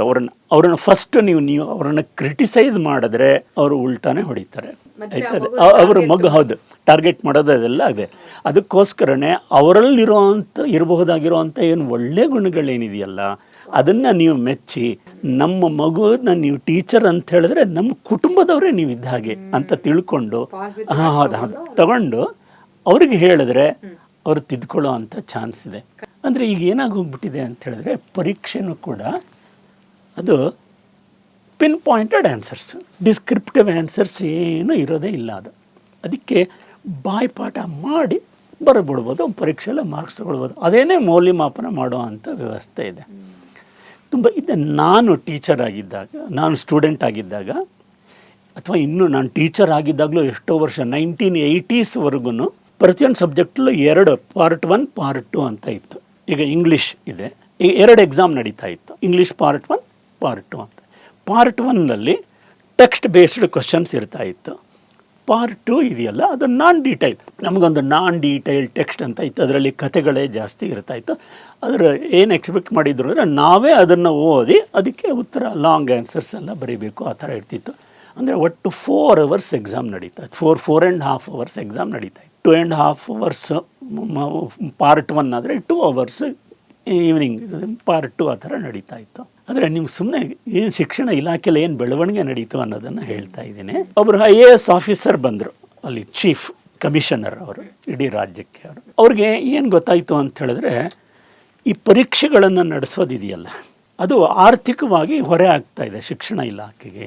ಅದಕ್ಕೆ ಸರ್ಕಾರದಿಂದ ಹಣ ಕೊಡಬೇಕು. ಹಣ ಅವ್ರು ಕೊಡೋದಿಲ್ಲ, ಫೈನಾನ್ಸ್ ಡಿಪಾರ್ಟ್ಮೆಂಟಿಂದ ಬರಲ್ಲ ಹಣ. ಅದಕ್ಕೆ ಅವ್ರೇನು ಮಾಡಿದ್ರು ಅಂದರೆ, ಕೇವಲ ಒಂದು ಅಡ್ಮಿನಿಸ್ಟ್ರೇಟಿವ್ ಪ್ರಾಬ್ಲಮ್ ಥರ ಅದನ್ನು ಟ್ರೀಟ್ ಮಾಡಿದ್ರು ಅವರು. ಹಾಗೆ ಮಾಡಿ ಅವ್ರು ಏನು ಮಾಡಿದ್ರು ಅಂದರೆ, 2 ಕ್ವಶನ್ ಪೇಪರ್ ಯಾತಕ್ಕೆ ಒಂದೊಂದು ಸಬ್ಜೆಕ್ಟ್ಗೆ. ಆ್ಯಕ್ಚುಲಿ ಸೈನ್ಸಲ್ಲಿ ನ್ಯಾಚುರಲ್ ಸೈನ್ಸ್, ಫಿಸಿಕಲ್ ಸೈನ್ಸ್ ಅಂತ ಡಿವಿಷನ್ ಇದೆ. ಅದು ಬೇಡ, ಒಂದೇ ಮಾಡೋಣ. ಒಂದೇ ಮಾಡಿದ್ಮೇಲೆ ಅದ್ರ ಮ್ಯಾಕ್ಸಿಮಮ್ ಅಂದರೆ 3 hours ಮಾಡ್ಬೋದು. ಅವಾಗ ಟೀಚರ್ಸ್ಗೆ ಕೊಡೋ ಅಂಥ ಒಂದೊಂದು ಎವ್ಯಾಲ್ಯೂಯೇಷನ್ ಮಾಡೋರು ಕೊಡೋ ಅಂಥ ಅವ್ರಿಗೆ ರೆಮ್ಯುನರೇಷನ್ ಇದೆಯಲ್ಲ ಕಟ್ ಆಗುತ್ತೆ. ಅಷ್ಟೇ ಅವರು ಯೋಚನೆ ಮಾಡಿದ್ದದು. ಸೊ 3 hours ಅಂತ ರೆಡ್ಯೂಸ್ ಮಾಡಿದ್ಮೇಲೆ ಕ್ವಶನ್ ಪೇಪರ್ ಲಾಂಗ್ ಆನ್ಸರ್ಸ್ ಇಲ್ಲದೆ ಇರೋವಂಥದ್ದು ಎಲ್ಲ ಕಟ್ಟಾಗೋಯ್ತು. Short pinpointed answers. ಅದಕ್ಕೋಸ್ಕರನೇ ಎಲ್ಲ ಏನಾಗೋಯ್ತು ಅಂದರೆ, ಬಾಯ್ಪಾಠ ಮಾಡಿ ಏನು ಅದಕ್ಕೆ ಅರ್ಥ ಗೊತ್ತಿರಬೇಕಾಗಿಲ್ಲ, ತಾತ್ಪರ್ಯ ಗೊತ್ತಿರಬೇಕಾಗಿಲ್ಲ, ಅವ್ರಿಗೆ ಆಗ್ತಾ ಹೋಯ್ತದು. ದೀರ್ಘಕಾಲ ಇಷ್ಟು ಥರ ಎಲ್ಲ. ಮತ್ತು ಬೇಕಾದಷ್ಟು ಪ್ರಯೋಗಗಳು ನಡೆದಿದೆ. ಒಂದು ಹಂತದಲ್ಲಿ ಟೀಚರ್ಸು ಮಕ್ಕಳಿಗೆ ತುಂಬ ಅಷ್ಟು ಶಾರ್ಟ್ ಆನ್ಸರ್ಸೂ ನೆನಪಿಟ್ಕೊಂಡು ಬರೆಯೋದು ಕಷ್ಟ ಆಗಬಾರ್ದು ಅಂತ ಹೇಳಿ, ಔಟ್ ಆಫ್ 100 marks 60 marksಗೆ ಮಲ್ಟಿಪಲ್ ಚಾಯ್ಸ್ ಕ್ವಶನ್, ಅದು ಬರೀ ಅವ್ರು ಸೆಲೆಕ್ಟ್ ಮಾಡಬೇಕಷ್ಟೇನೆ. ಆ ಥರ ಮಾಡಿದ್ರು. ಏನಾಯಿತು ಅಂತ ಹೇಳಿದ್ರೆ, ಅವಾಗ ಬಂಪರ್ ರಿಸಲ್ಟ್. ಅದು ಎಲ್ಲರೂ ಫಸ್ಟ್ ಕ್ಲಾಸ್. PUCಗೆ ಡಬಲ್ ಅಷ್ಟು, ಯಾವಾಗಲೂ ಎಷ್ಟು ಎಂಟ್ರೆನ್ಸ್ ಆಗುತ್ತೋ ಅದು 9 lakh ಸ್ಟೂಡೆಂಟ್ಸ್ ತಗೊಳ್ತಾರೆ ಪ್ರತಿ ವರ್ಷ SLCಯಲ್ಲಿ. ಡಬಲ್ ಅಷ್ಟು ಹೋದರು. ಎಷ್ಟೆಷ್ಟು ಆಗೋಯ್ತು ಅಂದರೆ ಹೊಸದಾಗಿ PUC ಕಾಲೇಜನ್ನು ಪ್ರಾರಂಭ ಮಾಡಬೇಕಾಯ್ತು. ಒಂದೊಂದು ಕ್ಲಾಸಲ್ಲಿ 200 ಅಷ್ಟು ಸ್ಟ್ರೆಂತ್. ಏನಾಗಿರ್ಬೋದು ಆ ಥರ ಚೆನ್ನಾಗಿ ರಿಸಲ್ಟ್ ಬಂದಿರಲಿಕ್ಕೆ ಅಂದರೆ ಮಾಸ್ ಕಾಪಿ ಡಿಕ್ಟೇಟ್ ಮಾಡಿಬಿಟ್ಟಿದ್ದಾರೆ. ಅಂದರೆ ಪರೀಕ್ಷೆನೇ ಅದೇ ಅದರದ್ದೇ ಎಲ್ಲ ಸರ್ವಸ್ವ ಆದಮೇಲೆ ಈ ಥರ ಆಗುತ್ತೆ. ಅದು ಆ ಸರಿ ಅಂತೂ ಅವರು ಯಾರು ಈ ಥರ ಮುಗಿಸ್ಕೊಂಡು ಹೋಗಿದ್ರಲ್ಲ ಪರೀಕ್ಷೆ, ಅವರು PUCಯಲ್ಲಿ ಬಂದಾಗ ರಿಸಲ್ಟ್ ಏನು ಬಂತು ಅಂದರೆ ಲೋಯೆಸ್ಟ್ ರಿಸಲ್ಟ್. PUCಯಲ್ಲಿ ಈ ಥರ ಇರಲಿಲ್ಲ, lowest of all time 23% result ಬಂತು. ಅದಕ್ಕೋಸ್ಕರನೇ ಈಗ ಹೊಸ ನ್ಯೂ ಎಜುಕೇಷನ್ ಪಾಲಿಸಿಯಲ್ಲಿ ಏನು ಮಾಡಿದ್ದಾರೆ ಅಂತ ಹೇಳಿದ್ರೆ, ಟ್ಯಾಲೆಂಟೆಡ್ ಅವರು ಕೂಡ ಈ ಶಿಕ್ಷಣ ಕ್ಷೇತ್ರಕ್ಕೆ ಬರಲಿ ಅನ್ನೋ ಉದ್ದೇಶದಿಂದ PUC ಆದಮೇಲೆ ಈಗ ಹೇಗಿದೆ ಸದ್ಯಕ್ಕೆ ಅಂದರೆ 3 ವರ್ಷದ ಡಿಗ್ರಿ ಮುಗಿಸ್ಬೇಕು ಅವರು, BA BSc ಆ ಥರದ್ದೇನಾದರೂ ಅದಾದಮೇಲೆ 2 ವರ್ಷ B.Ed ಮಾಡಬೇಕು. ಈ ಥರ ಇದೆ. ಅದನ್ನು ಬೇಡ ಅಂತ ಮಾಡಿ ಒಂದು ಎಂಟ್ರೆನ್ಸ್ ಎಕ್ಸಾಮ್ ಅಂತ ಮಾಡಿಕೊಂಡು ಟ್ಯಾಲೆಂಟ್ ಇರೋರು ಅಂದರೆ 4 ವರ್ಷದಲ್ಲಿ ಅವ್ರಿಗೆ B.Ed ಗ್ರ್ಯಾಜುಯೇಷನ್ ಕೊಡುತ್ತೆ. ಅಂದರೆ ಅವ್ರಿಗೆ ಟೀಚರ್ ಆಗಿನೇ ಅವರು ಕೆಲಸ ಮಾಡಬೇಕು. ಆ ಥರ ಅದು ಏನಾಗುತ್ತೆ ಅಂದರೆ ಟೀಚರ್ಸಲ್ಲೂ ಕೂಡ ಈಗ ಡಿಸ್ಕ್ರಿಮಿನೇಷನ್ ಇದೆ. ಅದು ಮ್ಯಾಥ್ಸ್ ಟೀಚರ್ ಅಂದರೆ ಅವರು ಜಾಸ್ತಿ ಗೌರವ ಅವ್ರಿಗೆ, ಯಾಕೆಂದರೆ ಅವ್ರ ಹತ್ರ ಟ್ಯೂಷನ್ಗೆ ಹೋಗ್ತಾರೆ, ಸೈನ್ಸ್ಗೆ ಹೋಗ್ತಾರೆ, ಇಂಗ್ಲೀಷ್ಗೂ ಹೋಗ್ತಾರೆ. ಇನ್ನು ಲ್ಯಾಂಗ್ವೇಜ್ ಟೀಚರ್ಸ್ ಬೇರೆ ಅಂದರೆ ಅವ್ರ ಮಟ್ಟ ಕಡಿಮೆ, ಅವ್ರಿಗೆ ಡಿಮಾಂಡ್ ಇಲ್ಲ. ಅದು ಈ ಥರ ಇದೆ. ಅದು ಆದರೆ ನ್ಯೂ ಎಜುಕೇಷನ್ ಪಾಲಿಸಿ ಬಂದರೆ ಆ ಥರ ಸೈನ್ಸ್ ಟೀಚರ್, ಮ್ಯಾಥ್ಸ್ ಟೀಚರ್ ಇವರು ಆ ಥರದ್ದನ್ನು ಹೋಗಿ ಒಂದು ಆಸಕ್ತಿ ತಗೊಂಡ್ರೆ ಇನ್ನೊಂದು ಸಬ್ಜೆಕ್ಟಲ್ಲಿ ಅವ್ರನ್ನ ಟ್ರೈನ್ ಮಾಡಬೇಕು. ಆ ಥರದ್ದೆಲ್ಲ ಇದೆ. ಒಟ್ಟಿನಲ್ಲಿ ಟೀಚರ್ಸ್ ಆಗಿ ಯಾರು ಬರ್ತಾ ಇದ್ದಾರೋ ಅವರು ನನಗೆ ಅವ್ರಿಗೆ ಬೇಕು ಮೌಲ್ಯಗಳು ಅಂತ ಇದೆಯಲ್ಲ, ಅವ್ರಿಗೆ ಕಲಿಸ್ಬೇಕು. ಸ್ವತಃ ಟೀಚರ್ಸ್ಗೆ ಕೆಲವು ಮೌಲ್ಯಗಳು ಬೇಕು. ಅದನ್ನು ಯಾರು ಕಲಿಸ್ಬೇಕು ಅಂತ ಹೇಳಿದ್ರೆ, ಈಗ ಶಿಕ್ಷಣ ಇಲಾಖೆಯಿಂದ ಅವರು ಸಾಮಾನ್ಯವಾಗಿ ಏನಾಗುತ್ತೆ ಅಂದರೆ ಅಕಾಡೆಮಿಕ್ ವಿಷಯದಲ್ಲಿ ಬೇಕಾದಷ್ಟು ಇದು ಮಾಡ್ತಾರೆ. ಮತ್ತು ನೀವು ಎಷ್ಟೇ ಟ್ರೈನಿಂಗ್ ಕೊಟ್ಟರು ಎಲ್ಲಿವರೆಗೆ ಈ ಪರೀಕ್ಷೆ ಅದರದ್ದು ರಿಸಲ್ಟ್ ಅದರದ್ದು ಒತ್ತಡದಲ್ಲಿರುತ್ತೆ, ಮನಸ್ಸು ಯಾವಾಗ ಮಾಡ್ತಾರೆ, ಯಾಕೆ ಮಾಡ್ತಾರೆ ಮನಸ್ಸು ಅಲ್ಲ. ಅದಕ್ಕೋಸ್ಕರನೇ ಮನಸ್ಸು ಮಾಡಲಿಕ್ಕೆ ಹೋಗಲ್ಲ. ಅದು ಎಲ್ಲಿ ಏನಾಗುತ್ತೆ ಅಂದರೆ, ಕೆಲವು ಶಿಕ್ಷಣ ಸಂಸ್ಥೆಗಳಿಗೆ ಆಧ್ಯಾತ್ಮಿಕ ಹಿನ್ನೆಲೆ ಏನಾದರೂ ಇದೆ ಅಂತ ಇಟ್ಕೊಳ್ಳಿ. ಇವಾಗ ರಾಮಕೃಷ್ಣ ಆಶ್ರಮದವರು, ಸತ್ಯಸಾಯಿ ಸಮಿತಿಯವರು ನಡೆಸೋವಂಥವ್ರು, ಅವ್ರಿಗೆ ಒಂದು ಸ್ವಲ್ಪ ಅವ್ರಿಗೆ ಮಾರಲ್ ಎಜುಕೇಷನ್ ಬಗ್ಗೆ ಇದ್ರ ಜೊತೆಗೆ ಕೊಡಬೇಕು ಅಂತಿರುತ್ತೆ. ಅಲ್ಲಿ ಟೀಚರ್ಸ್ ಈ ಥರ ಎಕ್ಸೆಂಟ್ರಿಕ್ ಆಗಿ ಬಿಹೇವ್ ಮಾಡೋ ಅಂಥ ಸಂಭವ ಕಡಿಮೆ, ತುಂಬ ಕಡಿಮೆ ಇರುತ್ತೆ. ಅದು ಪ್ರತಿ ವರ್ಷ ಪರೀಕ್ಷೆ ಬರುವಾಗ ನೀವು ನೋಡ್ತಾ ಇರ್ಬೋದು, ಎಲ್ಲ ಟೀಚರ್ಸ್ ಸ್ಟ್ರೈಕ್ ಮಾಡ್ತಾರೆ. ಅಂದರೆ ಕಾಂಟ್ರಾಕ್ಟ್ ಬೇಸಿಸ್ ಮೇಲೆ ಟೀಚರ್ಸನ್ನು ಅಪಾಯಿಂಟ್ ಮಾಡ್ಕೊಂಡಿರ್ತಾರೆ. ಅವ್ರಿಗೆ ಸಂಬಳ ಇರೋದಿಲ್ಲ, ಅವ್ರನ್ನ ಪರ್ಮನೆಂಟ್ ಮಾಡೋದಿಲ್ಲ. ಅವ್ರಿಗೆ ಬರೀ 11 ಮಂತ್ಸ್ ಆ ಥರದ್ದೇನೋ ಅಗ್ರಿಮೆಂಟ್ ಮೇಲೆ ಮಾಡ್ಕೊಂಡಿರ್ತಾರೆ, ಅಡ್ಹಾಕ್ ಟೀಚರ್ಸ್ದು. ಹೀಗಿರುವಾಗ ಹೇಗೆ ಆಗ್ಲಿಕ್ಕೆ ಸಾಧ್ಯ ಅಲ್ವಾ? ಅದಕ್ಕೆ ತುಂಬ ವ್ಯವಸ್ಥೆಗಳಾಗಬೇಕು. ಅಂದರೆ ಟೀಚರ್ಸನ್ನು ದೂಷಿಸೋದ್ರಲ್ಲಿ, ಅಂದರೆ ಅವ್ರನ್ನ ಎಕ್ಸ್ಪೆಕ್ಟ್ ಮಾಡೋದ್ರಲ್ಲಿ ಇದ್ರ ಬಗ್ಗೆನೂ ಯೋಚನೆ ಮಾಡಬೇಕು. ನಾವು ಇಂಗ್ಲೀಷಲ್ಲಿ ಎಂಪಥೆಟಿಕ್ ಥಿಂಕಿಂಗ್ ಅಂತ ಹೇಳಿ, ಎಂಪತಿ ಅಂದರೆ ನಿಮ್ಗೆ ಗೊತ್ತಿರ್ಬೋದು, ಸಿಂಪತಿ ಅಲ್ಲ, ಎಂಪತಿ. ಅದು ನೀವು ಟೀಚರ್ಸ್ ಸ್ಥಾನದಲ್ಲಿ ನಿಂತ್ಕೊಂಡು ಅವರ ನೋವು, ಅವರ ಕಷ್ಟ, ಅವರ ನಷ್ಟ ಅದನ್ನು ಏನು ಅಂತ ಯೋಚನೆ ಮಾಡಬೇಕಲ್ವಾ ಅಲ್ವಾ? ಇಷ್ಟೆಲ್ಲ ಇದ್ರೂ ಕೂಡ ಮೆಚ್ಚಬೇಕಾಗಿರೋದು ಅಂತ ಹೇಳಿದ್ರೆ, ಅನೇಕರು ತುಂಬ ದೊಡ್ಡ ಸಾಧನೆ ಮಾಡ್ತಾರೆ. ಅಂದರೆ ಅವರು ಬೇರೆ ಇದ್ಯಾವುದೂ ಮನಸ್ಸಿನಲ್ಲಿ ಇಟ್ಕೊಳ್ದೇನೆ ತುಂಬ ಚೆನ್ನಾಗಿ ಅವರ ಕೆಲಸ ಮಾಡ್ತಾರೆ, ಮಕ್ಕಳನ್ನು ಚೆನ್ನಾಗಿ ಟ್ರೈನಿಂಗ್ ಕೊಡ್ತಾರೆ. ಆಗ ಮೆಚ್ಚಬೇಕಾಗತ್ತೆ ಅದು. ಬಟ್ ನೀವು ಹೇಳಿದಾಗೆ ಹೌದು, ವ್ಯವಸ್ಥೆಯಲ್ಲಿ ಇಷ್ಟೆಲ್ಲ ಗಂಭೀರವಾದ ಸಮಸ್ಯೆಗಳಿದೆ, ಅದರ ರಿಫ್ಲೆಕ್ಷನ್ ಅವರ ಬಿಹೇವಿಯರ್ ಬರುತ್ತೆ. ನೀವು ಇಲ್ಲಿ ಸಿಂಪ್ಟಮ್ಸನ್ನು ಮಾತ್ರ ಟ್ರೀಟ್ ಮಾಡಿದ್ರೆ ರೂಟ್ ಕಾಸ್ ಅಲ್ಲೇ ಇರೋದ್ರಿಂದ ಅದು ಸರಿ ಹೋಗಲ್ಲ ಅಂತ ಹೇಳಿದ್ರೆ ಖಂಡಿತ ಸರ್, ಅದಕ್ಕೆ ಸರಿಯಾದ ಒಂದು ವ್ಯವಸ್ಥೆ ಆಗಬೇಕಾಗಿದೆ. ಆದರೆ ಇಲ್ಲಿ ಏನಾಗುತ್ತೆ ಅಂದರೆ, ಈಗ ಒಂದು ವಿದ್ಯಾರ್ಥಿಯಲ್ಲಿ ಕೂತ್ಕೊಂಡು ಕೆಲವೊಂದು ಒತ್ತಡಕ್ಕೆ ಒಳಗಾದಂತಹ ಶಿಕ್ಷಕರಿಂದ ಕೆಲವೊಂದು ಮಿಸ್ಬಿಹೇವಿಯರಲ್ ಆಸ್ಪೆಕ್ಟ್ಸನ್ನು ರಿಸೀವ್ ಮಾಡಿದಾಗ, ಮತ್ತು ನೀವು ಆಗಲೇ ತುಂಬ ಸೂಕ್ತವಾಗಿ ಹೇಳಿದಾಗೆ ತೊಗೊಂಡೋಗಿ ಅದನ್ನು ಮನೇಲಿ ಹೇಳಿ ಪೋಷಕರಿಗೆ ಅದು ಕೋಪ ಬರೋ ಹಂತಕ್ಕೆ ಹೋದಾಗ ಇಷ್ಟೆಲ್ಲ ವಿಚಾರಗಳು ಖಂಡಿತವಾಗಿಯೂ ಗೊತ್ತಿರಲ್ಲ. ಅಂದರೆ ಅವ್ರಿಗೆ ಏನೆಲ್ಲ ಬೇರೆ ಸಮಸ್ಯೆಗಳಿದೆ, ಅವ್ರಿಗೆ ಮಾನಸಿಕ ಒತ್ತಡ ಆಗ್ತಾ ಇರೋ ಕಾರಣಗಳೇನು ಸ್ವಲ್ಪ ಕೂಡ ಐಡಿಯಾ ನಮ್ಗೆ ಇರೋದಿಲ್ಲ. ಆಗ ನೀವು ಹೇಳಿದಾಗೆ ತಂದೆ ತಾಯಿಗೆ ಜಾಗೃತವಾಗಿ ಅದು ಗ್ರಾಹಕರ ಬುದ್ಧಿ ಆನ್ ಆಗುತ್ತೆ, ಅವ್ರು ಆ ನಿಟ್ಟಿನಲ್ಲಿ ಮಾತ್ರ ಬೆರಳು ತೋರಿಸ್ತಾ ಇರ್ತಾರೆ. ಹೌದು. ಬಟ್ ಇಲ್ಲಿ ಪಾಪ ಮಧ್ಯದಲ್ಲಿ ಎಲ್ಲೋ ಒಂದು ಕಡೆ ಸ್ಯಾಂಡ್ವಿಚ್ ಆಗ್ತಾ ಇರೋರು, ಈ ಥರದ ಸಂದರ್ಭಗಳು ನಾನು ಹೇಳ್ತಾ ಇರೋದು. ನೀವಾಗಲೇ ಹೇಳಿದಾಗೆ ತುಂಬ ಒಳ್ಳೆ ಶಿಕ್ಷಕರಿದ್ದಾರೆ. ಅದರಲ್ಲೂ ನಮ್ಮ ಭಾರತ ದೇಶದಲ್ಲಿ ನಾವು ಪುಣ್ಯ ಮಾಡಿದ್ದೀವಿ. ಯಾಕಂದರೆ ಎಷ್ಟೇ ಆದರೂ ಆ ಮೌಲ್ಯಗಳು ಅವರಲ್ಲಿ ಇದ್ದೇ ಇರುತ್ತೆ. ಶಿಕ್ಷಕರು ಅಂತ ಬಂದ ತಕ್ಷಣ ಅದೊಂದು, ಆಮೇಲೆ ಆ ಮಾತೃಭಾವನೆ, ಅದು ಗಂಡಾಗಿರಲಿ ಹೆಣ್ಣಾಗಿರಲಿ, ಮಗು ಬಂದು ಸರ್ ಮೇಡಮ್ ಅಂತ ಅವ್ರಿಗೆ ಪ್ರೀತಿಯಿಂದ ಹೇಳಿದಾಗ ಅದು ಜಾಗೃತ ಆಗೇ ಬಿಡುತ್ತೆ ಅವರಿಗೆ. ಸೊ ಅದಿರುತ್ತೆ. ಬಟ್ ಎಲ್ಲೋ ಒಂದು ಕಡೆ ಇದು ಯಾವುದೋ ವಿಚಾರಗಳು ಪಾಪ ಗೊತ್ತಿಲ್ಲದೆ ಇರೋ ವಯಸ್ಸಿನಲ್ಲಿ ಸ್ವಲ್ಪ ಅವರ ಒತ್ತಡವನ್ನು ರಿಸೀವ್ ಮಾಡೋ ವಿದ್ಯಾರ್ಥಿಗೆ ಇಲ್ಲಿ ಲಾಸ್ ಆಗಿಬಿಡುತ್ತಲ್ವಾ ಈ ಸಿಸ್ಟಮಲ್ಲಿ ಅಂತ ಯೋಚನೆ ಮಾಡಿದ್ರೆ, ಅಂದರೆ ಒಂದು ಚಿಕಿತ್ಸೆಯ ಹಂತದಲ್ಲಿ ನಾವು ನೋಡೋದಾದರೆ ಹೌದಲ್ಲ ಇವ್ರೇನು ತಪ್ಪು ಮಾಡಿದ್ರು ಅಂತ ಅನಿಸುತ್ತೆ. ಈಗ ಒಂದು ಸಣ್ಣ ಉದಾಹರಣೆ ಕೊಡೋದಾದರೆ ಸರ್, ಇದು ಖಂಡಿತ ತುಂಬ ಕಮ್ಮಿ ನಡೀತಾ ಇರ್ಬೋದು, ಬಟ್ ಎಷ್ಟೋ ಜನ ಒತ್ತಡವನ್ನು ವ್ಯಕ್ತಪಡಿಸ್ಬೇಕಾದ್ರೆ ಈ ಪಾಯಿಂಟ್ ಹೈಲೈಟ್ ಮಾಡೋದ್ರಿಂದ ನಾನು ಅದನ್ನು ಮುಂದೆ ತರ್ತಾ ಇದ್ದೀನಿ. ಕೆಲವು ಸತಿ ಬಯಾಸ್ಡ್ ಆಗಿರ್ತಾರೆ ಟೀಚರ್ಸು. ಅಂದರೆ ನಾನು ನನ್ನದೇ ಒಂದು ಪರ್ಸ್ನಲ್ ಎಕ್ಸ್ಪೀರಿಯೆನ್ಸ್ ಹೇಳ್ತೀನಿ, ದಯವಿಟ್ಟು ಅನ್ಯತಾ ಭಾವಿಸ್ಬೇಡಿ. ನನ್ನ ಮಗ ನೋಡೋಕ್ಕೆ ಸಾಧಾರಣವಾಗಿ ದಕ್ಷಿಣ ಕರ್ನಾಟಕದ ಒಂದು ಹುಡುಗ ಹೇಗಿರ್ತಾನೋ ಅದೇ ಥರ ಇದ್ದಾನೆ, ಗೋಧಿ ಬಣ್ಣ. ಸೊ ನಾವು 2-3 ಸತಿ ಇದನ್ನು ಗಮನಿಸಿದ್ವಿ, ಸೂಕ್ಷ್ಮವಾಗಿ ಹೇಳಬೇಕು ಅಂತ ಅಂದ್ಕೊಂಡ್ವಿ. ಆಮೇಲೆ ಬೇಡ, ನನ್ನ ಮಗ ಟಾರ್ಗೆಟ್ ಆಗ್ತಾನೆ ಅಂತ ಸುಮ್ಮನೆ ಆದ್ವಿ. ಏನು ಅಂತಂದರೆ, ಈಗ ಅದನ್ನು ನನ್ನ ಮಗು ಕೂಡ ವ್ಯಕ್ತಪಡಿಸಿದೆ. ಅವನು ಇನ್ನೂ 5-6 ವರ್ಷದವನು. ಸೊ ಈಗ ತುಂಬ ನೋಡೋಕ್ಕೆ ತುಂಬ ಮುದ್ದಾಗಿರೋರು, ಚೆನ್ನಾಗಿರೋರನ್ನ ಬಾಯಿ ಹೇಳಬೇಕಾದ್ರೆ ನಾವು ಕಿಂಡರ್ ಗಾರ್ಡನ್ ಲೆವೆಲಿಂದನೇ ತೊಗೊಳ್ಳೋಣ. ಅವ್ರನ್ನ ತಬ್ಕೊಂಡು ಅಪ್ಕೊಂಡು ಮುತ್ತು ಕೊಟ್ಟು ಅಯ್ಯೋ ನಿನ್ನ ಮಿಸ್ ಮಾಡ್ತೀನಿ ಅಂತ ಹೇಳೋದಾಗಿರ್ಬೋದು, ಅಥವಾ ಕೆಲವು ಮಕ್ಕಳನ್ನ ಆಯಿತು ಅಂತ ಹೇಳೋದಾಗಿರ್ಬೋದು, ಅಥವಾ ಕ್ಲಾಸಲ್ಲೂ ಕೂಡ ಆ ಬಯಾಸ್ಡ್ ಟ್ರೀಟ್ಮೆಂಟ್ ಆಗಿರ್ಬೋದು. ಅದನ್ನು ನಾವು ಕೆಲವು ಸತಿ ಏನಾಗುತ್ತೆ, ಚೆನ್ನಾಗಿ ಓದೋ ವಿದ್ಯಾರ್ಥಿಗಳಲ್ಲೂ ಆ ಪಾರ್ಶಾಲಿಟಿಯನ್ನು ಗಮನಿಸಬಹುದು. ಅಥವಾ ಸ್ವಲ್ಪ ತುಂಬ ಕಮ್ಮಿ ಶಿಕ್ಷಕರು ಇದನ್ನು ಮಾಡ್ತಾರೆ. ಬಟ್ ನಾನು ಹೇಳ್ತಾ ಇರೋದು ಇಲ್ಲಿ ಕೇವಲ ಆರೋಗ್ಯದ ದೃಷ್ಟಿಯಿಂದ ನೋಡ್ತಾ ಇರೋದನ್ನ ಅದು ಹೈಲೈಟ್ ಆಗ್ತದೆ ಅಷ್ಟೇ. ಅಥವಾ ಅವರ ರೂಪರೇಷೆಗಳನ್ನು ನೋಡಿದಾಗ ಹೈಲೈಟ್ ಆಗ್ತಾರೆ, ಅಥವಾ ಅವ್ರನ್ನ ಹೊಗಳಿದಾಗ ಮಾತ್ರ ಅವ್ರ ಫೇವ್ರೆಟ್ ಸ್ಟೂಡೆಂಟ್ಸ್ ಆಗ್ತಾರೆ. ಈ ಥರ ಆದಾಗ ಪಾಪ ಮಗುಗೆ ಅವ್ರ ಹಿಂದೆ ಇರೋ ಒತ್ತಡದ ಕಾರಣ ಏನೂ ಗೊತ್ತಿಲ್ಲದೆ, ನನ್ನಲ್ಲೇನೋ ದೋಷ ಇದೆಯಾ, ನಾನು ಉದ್ಧಾರ ಆಗೋಕ್ಕಾಗದೇ ಇಲ್ವಾ, ನಾನು ಸರಿ ಇಲ್ವಾ, am I not good enough ಅನ್ನೋದು ಅವರ ಸುಪ್ತ ಮನಸ್ಸಿನಲ್ಲಿ ಕೂತ್ಕೊಳ್ಳುತ್ತೆ. ಇಲ್ಲಿ ವಿದ್ಯಾರ್ಥಿಗಳ ಆ ಸೂಕ್ಷ್ಮವಾದ ವಯಸ್ಸನ್ನು ನಾವು ತುಂಬ ಗಂಭೀರವಾಗಿ ನೋಡಬೇಕು ಸರ್. ಯಾಕಂದರೆ ಅಷ್ಟು ಎಸ್ಪೆಷಲಿ ಅವರು 8-9ನೇ ಕ್ಲಾಸ್ ಇರೋವರೆಗೂ ಅವರ ಸುಪ್ತ ಮನಸ್ಸು ತುಂಬ ಜಾಗೃತವಾಗಿರುತ್ತೆ. ವಿಚಾರಗಳೆಲ್ಲ ತುಂಬ ಆಳವಾಗಿ ಅವರು ರಿಸೀವ್ ಮಾಡ್ತಾ ಇರ್ತಾರೆ. ಈಗ ಯಾರೋ ವರ್ಡಿಕ್ಟ್ ಕೊಟ್ಬಿಟ್ರೆ ನಾನು ಹಾಗೇನೇನೋ ಅಂತ ನಂಬಿಟ್ಟಿರ್ತಾರೆ ಅವರು. ಸೊ ಇದರ ರಿಫ್ಲೆಕ್ಷನ್ನ ನಾವು ಎಲ್ಲೋ ಒಂದು ಕಡೆ ಸರಿ ಮಾಡಲೇಬೇಕಲ್ವ, ಯಾಕಂದರೆ ಪೂರ್ತಿ ವ್ಯವಸ್ಥೆ ಚೇಂಜ್ ಆಗೋಷ್ಟೊತ್ತಿಗೆ ತುಂಬ ಟೈಮ್ ಆಗಿಬಿಡತ್ತಾ ಅಂತ. ಈಗ ಏನು ಮಾಡ್ಬೋದು ಅಂಥೇಳಿ, ಈಗ ಅದು it depends upon the individual. ಅದಕ್ಕೊಂದ್ರೆ ಒಂದು ವ್ಯವಸ್ಥೆ ಇರಬೇಕು. ನನಗೆ ಏನು ಅನಿಸೋದು ಅಂತ ಹೇಳ್ತೀನಿ, ಅದು ಯಾವಾಗ ಮಾಡಿ ಇದು ಪ್ರತಿ ವರ್ಷವೂ ನಡಿಬೇಕು. ಅಂದರೆ ಅವರಲ್ಲಿ ಈ ಥರ ಮೌಲ್ಯಗಳನ್ನು ನಾವು ಮಕ್ಕಳಲ್ಲಿ ಬಿತ್ತುತ್ತಾ ಇದ್ದೀವಿ, ಬರೀ ಪುಸ್ತಕದಲ್ಲಿ ಇರೋದಿಲ್ಲ ಅನ್ನೋ ಅಂಥದ್ದನ್ನು ಅವ್ರಿಗೆ ಪ್ರೇರಣೆ ಕೊಡೋ, ಟೀಚರ್ಸ್ಗೆ ಪ್ರೇರಣೆ ಕೊಡೋ ಅಂಥ ಒಂದು ಏನಾದರೂ ಕಾರ್ಯಕ್ರಮ ನಡಿಬೇಕು. ನನ್ನ ಅಭಿಪ್ರಾಯ ಕೇಳೋದಾದರೆ, ಪ್ರತಿಯೊಂದು ಶಾಲೆಯ ಟೀಚರ್ಸ್ ಇದ್ದಾರಲ್ಲ ಅವರನ್ನು, ಅವ್ರದ್ದು ಅಕಾಡೆಮಿಕ್ ಇಯರ್ ಪ್ರಾರಂಭ ಆಗುತ್ತಲ್ಲ ಜೂನ್ನಲ್ಲೋ ಏನೋ ಆಗುತ್ತೆ, ಅದಕ್ಕೊಂದು 15 ದಿವಸ ಮುಂಚೆನೋ ಏನೋ ಅವ್ರನ್ನ ಒಂದು ದಿವಸ ಅವ್ರನ್ನ ಬೇಕಾದ್ರೆ ಅದು ಶಾಲೆಯ ಆವರಣದಲ್ಲೇ ನಡೀಬೋದು, ಅಥವಾ ಒಂದು ಏನಾದರೂ ಪಿಕ್ನಿಕ್ ಅಂತನೋ ಹತ್ತಿರದ ದೇವಸ್ಥಾನನೋ ಯಾವುದಾದ್ರೂ ಅಲ್ಲಿಗೆ ಅವ್ರಿಗೆ ಕರ್ಕೊಂಡು, ಅವ್ರು ಏನೂ ಇಲ್ಲ, ಪುಸ್ತಕ ಪೆನ್ನು ಏನೂ ಇಲ್ಲ, ಹಾಗೆ ಸೀದಾ ಬರಬೇಕು. ಅಲ್ಲಿ ಮುಕ್ತವಾಗಿ ಮಾತುಕತೆ ನಡಿಬೇಕು.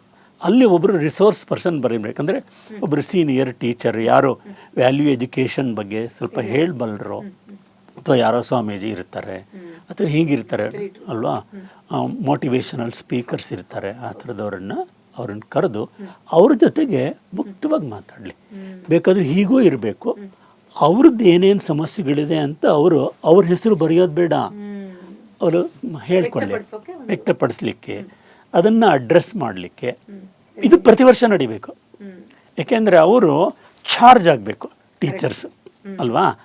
ಅವಾಗ ಆ ಥರ ಅದು ಅಟ್ಲೀಸ್ಟ್ 1 ವರ್ಷದವರೆಗೂ ಅದಿರುತ್ತೆ. ಅದು ಹೀಗೆ ಪ್ರತಿ ವರ್ಷನೂ ಆ ಥರ ನಡೆಯೋದಾದರೆ ಆಗ ಟೀಚರ್ಸ್ಗೆ ಬದಲಾವಣೆ ಸಿಗತ್ತೆ. ಅದು ಇಲ್ಲದೇ ಇದ್ದರೆ, ಇಲ್ಲ ಆ ಇನ್ಸ್ಟಿಟ್ಯೂಷನ್ ಹೆಡ್ ಇದ್ದಾರಲ್ಲ ಅವ್ರ ಗಮನಕ್ಕೆ ಬಂದರೆ, ಈಗ ಪೇರೆಂಟ್ಸ್ ಅವ್ರ ಗಮನಕ್ಕೆ ತಂದರು ಅಂತ ಇಟ್ಕೊಳ್ಳಿ, ಅವರು ಸ್ವಲ್ಪ ಸಿಂಪಥೆಟಿಕ್ ಆಗಿ ಯೋಚನೆ ಮಾಡೋದಿತ್ತು ಅಂತ ಹೇಳಿದ್ರೆ ಅವರು ಇದನ್ನು ಇಲ್ಲ ಅವ್ರಿಗೆ ಹೇಳಿ ತಿದ್ಕೊಳ್ಳಿಕ್ಕೆ ಅಂತ ಮಾಡ್ತೀವಿ, ಆ ಥರದವ್ರು ಮಾಡ್ಬೋದು ಅಲ್ವಾ. ಅಂದರೆ ಇದು ಕಂಪ್ಲೈನ್ ಆಗುತ್ತೆ. ಅದು ಇಲ್ಲ ಅವ್ರನ್ನ. ಆಮೇಲೆ ಮಕ್ಕಳು ಅಷ್ಟೇ, ಈಗ ತಗೊಂಡು ಹೋಗಿ ಸೇರಿಸುವಾಗ, ಈಗ ನೋಡಿ ನನ್ನ ಹತ್ರನೇ ಯಾರೋ ಒಬ್ಬ ಹುಡುಗ, ನಾನು ಟೀಚರ್ ಅಂತ ಇಟ್ಕೊಳ್ಳಿ, ಎಷ್ಟು ಫೀದು ಅಂತಲೇ ಏನೋ ಅಷ್ಟು ಕೊಟ್ಟು ಇದನ್ನು ಫೀಸ್ ಕಟ್ಟಿದ್ದೀವಿ ಆ ಥರ ಹೋಗಿ ಟೀಚರ್ ಹೋಗಿ ಕೂತ್ಕೊಳ್ಳಿ ಹಾಗೆ ಮಾಡೋದ್ರ ಬದಲು ಅಲ್ಲಿ ಅಡ್ಮಿಷನ್ ಪ್ರೋಸೆಸ್ ಎಲ್ಲ ಆಗುತ್ತೆ. ನೀವು ಮಗುನ ಕ್ಲಾಸಿಗೆ ಕರ್ಕೊಂಬರ್ತೀರಾ, ಅದು ಫಸ್ಟ್ ಈ ಮಗುಗೆ ನೋಡಿ ಟೀಚರ್ ನಮಸ್ಕಾರ ಮಾಡಿದ್ರು, ಇವರೇ ನಿನಗೆ ಕಲಿಸೋ ಅಂತಾರೆ ಅಂಥೇಳಿ ಆ ಟೀಚರ್ಗೆ ನೋಡಿ ನಮ್ಮ ಮಗುನ ನಿಮ್ಮ ಮಡ್ಲಿಗೆ ಹಾಕಿದ್ದೀನಿ, ನೀವು ಉದ್ಧಾರ ಮಾಡಬೇಕು ಅಂತ ಕೇಳ್ಕೊಂಡ್ರೆ ಹೇಗಿರುತ್ತೆ? ಅಲ್ಲಿ ಅಬ್ಸರ್ವ್ ಮಾಡ್ತಾರೋ ಮಗು ಮನಸ್ಸಿನಲ್ಲಿ ಎಷ್ಟು ಸಕಾರಾತ್ಮಕವಾಗಿ. ಈಗ ಈಗ ಈಗ ನೀವು ಗ್ರಾಹಕರ ಥರ ನೀವು ಸರ್ವಿಸ್ ಕೊಡಿ, ಫೀಸ್ ಕೊಡಲ್ವ ನಾವು ಅಂತ ಇದ್ದರೆ ಹೇಗಿರುತ್ತೆ ಅದು? ನಾವು ನಮ್ಮ ಒಳ್ಳೆತನದಿಂದ ಯಾರ ಮನಸ್ಸನ್ನು ಬೇಕಾದರೂ ಗೆಲ್ಬೋದು, ಯಾರ ಮನಸ್ಸನ್ನು ಅಷ್ಟು ಪೋಷಕರಲ್ಲಿರಬೇಕು ಅಲ್ವಾ? ನಾವು ಬೇರೆಯವರಲ್ಲಿ ಗುಣಗಳನ್ನು ನಾವು ನಿರೀಕ್ಷೆ ಮಾಡೋದಕ್ಕೆ ಮೊದಲು ನಮ್ಮಲ್ಲಿ ಏನೇನು ಗುಣಗಳಿದೆ ಅಂತ ನಾವು ಯೋಚನೆ ಮಾಡಬೇಕು. ನನಗೆ ಟೀಚರಾಗಿ ನಾನು ಅನುಭವಿಸಿದ್ದೀನಿ. ನಾನು ಎಷ್ಟು ಜನ ಆ ಥರ ಗ್ರಾಹಕರ ಥರ ಇರ್ತಾರೆ. ನಾವು ಇಷ್ಟು ಫೀಸ್ ಕೊಟ್ಟರೆ ನೀವು ಎಷ್ಟು % ಜಾಸ್ತಿ ಬರೋ ಥರ ಮಾಡ್ತೀರಾ ಅಂತ ಕೇಳ್ತಾರೆ. ಆದರೆ ದುಡ್ಡಿಗೆ ಆ ಥರ ವಿದ್ಯೆಯನ್ನು ಮಾರಾಟ ಮಾಡಲಿಕ್ಕೆ ಆಗಲ್ಲ.